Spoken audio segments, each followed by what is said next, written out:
তিনি 20,000 টাকা বেতনে চাকরি করে 1 কেজি মাংস 800 টাকা খেতে পারে না।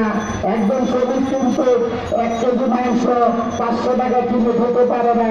এই কারণে আমরা মাংস কম দামে বিক্রি করার জন্য এই ধর্মঘট করেছি। এই ধর্মঘটের জন্য কিন্তু আমরা কোন সরকারের বিরুদ্ধে নয়, কোন আমরা বিএনপি নয়, জামাত নয়, কোন প্রশাসন নয়। আমরা এই মাংস ব্যবসায়ী কিন্তু শিক্ষার যোগ্যতা নাই। শিক্ষার যোগ্যতা থাকলে কিন্তু অনেক আগে এই আন্দোলন সংগ্রাম হইত। এখন আমরা নয় পৃথিবীতে এখন আমাদের টাকা শেষ করতে গেলে দোকানপাট বাড়ি ঘর বিক্রি করে যখন আমাদের দেওয়ালে ঠিক থেকে গেছে তখনই আমরা রাস্তা নেমেছি। এ পর্যন্ত কিন্তু আমাদের অনেক টাকা পয়সা অনেক কিছু লস দিয়েছি, কিন্তু এখন আমাদের কোনো রাস্তা নাই, কোনো কুল কিনার নাই। এই কারণে আমরা রাস্তায় ধর্মঘট দেখেছি। এবং বাংলাদেশ ঢাকা সিটি উত্তর মাংস ব্যবসায়ী সম্মান সমিতির অনেক নেতৃবৃন্দ এখানে এসেছেন।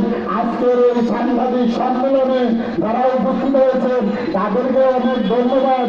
যারা এই যে মাংস ব্যবসায়ী শ্রমিকেরা এখন না পেয়ে আছে, মালিকেরা টাকা কোথেকে দিব? আইনে তো সব কর্মচারীদের টাকা দিব, শ্রমিকের টাকা দিব। এখন দোকানপাট বন্ধ, কর্মচারী অনেক কষ্ট আছে, মালিকেরা অনেক হয়রানি হতেছে, অনেক দুঃখ করতেছে। কিন্তু 1 কেজি মাংস যদি 800 টাকা বিক্রি হয়, 1 কেজি মাংস যদি 500 টাকা বিক্রি হয়, গরু এবং খাসি, এই মাংস সব লোকে বাংলাদেশ গরিব রাষ্ট্র, বাংলাদেশে এত বেশি দামে মাংস বিক্রি করলে মানুষ খাইতে পারবে না।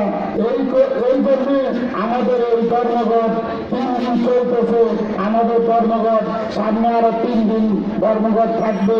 6 দিন পরে আমাদের ঢাকা সিটি বাংলাদেশ মাংস ব্যবসায়ী সম্মান সমিতির নেতৃবৃন্দ আলোচনা করবে 6 দিন পরে কিভাবে আমাদের মাংস ব্যবসা পরিচালনা করা যাবে।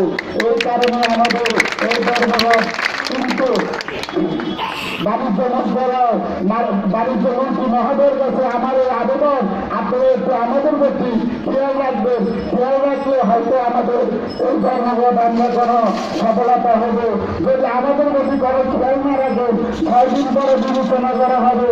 হয়তো এমনও সিদ্ধান্ত হতে পারে অনির্দিষ্টকালের জন্য এই মাংসটি